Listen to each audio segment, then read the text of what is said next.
Bertemu kembali dengan Ibu Francisca di sini. Pada pertemuan kita hari ini, kita akan memulai dengan bagian pertama dari metabolisme, yaitu katabolisme, di mana pada materi kita sebelum ini adalah enzim sebagai biokatalisator untuk mempercepat rangkaian reaksi kimia yang terjadi di dalam tubuh. Nah, katabolisme. Apa itu katabolisme? Katabolisme adalah proses penguraian atau pemecahan senyawa kompleks menjadi senyawa yang lebih sederhana. Dalam proses katabolisme dibebaskan atau dihasilkan energi, sehingga rangkaian reaksinya disebut dengan reaksi eksergonik. Contoh dari katabolisme adalah respirasi. Respirasi nanti ada dua, yaitu respirasi aerob, itu membutuhkan oksigen, dan respirasi anaerob atau fermentasi tidak membutuhkan oksigen. Nah, untuk yang pertama, respirasi aerob. Respirasi aerob memiliki reaksi kimia seperti berikut ini. C6H12O6 tambah 6O2 akan menghasilkan 6CO2 tambah 6H2O tambah 36 ATP. Sekali lagi, C6H12O6 tambah 6O2 menghasilkan 6CO2 tambah 6H2O tambah 36 ATP, atau boleh disingkat di sini tambah energi juga boleh. Nah, reaksi kimia ini akan dibuktikan melalui tahap-tahap dari respirasi aerob. Ada 4 tahap respirasi aerob. Yang pertama adalah glikolisis, yang kedua DO, yang ketiga siklus Krebs, yang keempat transport elektron. Nah, kita akan lihat satu persatu.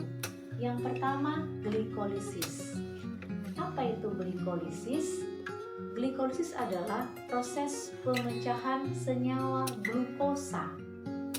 Sekali lagi, proses pemecahan senyawa glukosa yang menghasilkan senyawa asam pirufat. Nah, bahan dasar glikolisis tentunya glukosa. Glikolisis terjadi di sitoplasma atau bagian yang cair dari sel. Ada 10 langkah glikolisis. Namun dalam hal ini Ibu akan sederhanakan seperti ini. C6H12O6 ini memiliki atom karbon C6 akan menghasilkan atau akan berubah menjadi PGAL atau fosfoglyceraldehyde. Perubahan C6H12O6 menjadi PGAL ini membutuhkan 2 ATP. Dalam hal ini berarti terjadi pelepasan gugus fosfat, sehingga dari ATP ini berubah menjadi ADP karena fosfatnya telah lepas, digunakan untuk mengubah C6H12O6 menjadi PGAL. Nah, setelah itu dari PGAL akan dihasilkan asam pirufat yang memiliki atom karbon C3. Perubahan PGAL menjadi asam pirufat ini akan menghasilkan ATP dan menghasilkan NADH2, sehingga hasil akhir dari glikolisis ini adalah 2 asam pirufat, ini tadi 2 ATP yang ini, dan 2 NADH2. ini. Nah, sebagai tambahan, NADH2 itu adalah suatu molekul yang memiliki energi dalam bentuk elektron. Jadi perubahan PgAl menjadi asam piruvat itu melepaskan ion hidrogen dan ditangkap oleh NAD sehingga menghasilkan NADH2. Itulah untuk tahap-tahap glikolisis.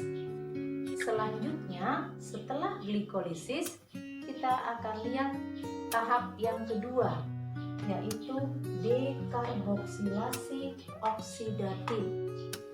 Pada tahap kedua ini sering dikatakan dengan reaksi antara. Makanya beberapa buku itu agak mengabaikan tahap kedua ini. Nah, dekarboksilasi oksidatif boleh kita singkat dengan DO.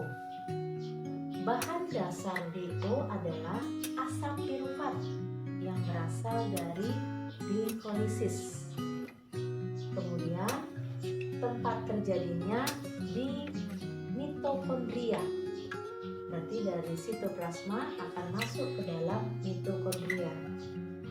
Proses dekarboksilasi oksidatif ini melepaskan satu ion karbon dari asam piruvat sehingga membentuk CO2.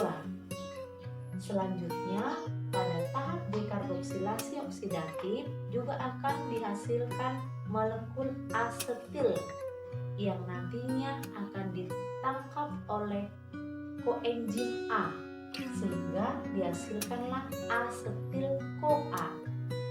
Nah, hasil akhir dari DO adalah 2-asetil-CoA, 2-NADH2, berarti terjadi penangkapan ion hidrogen oleh NAD, dan 2-CO2.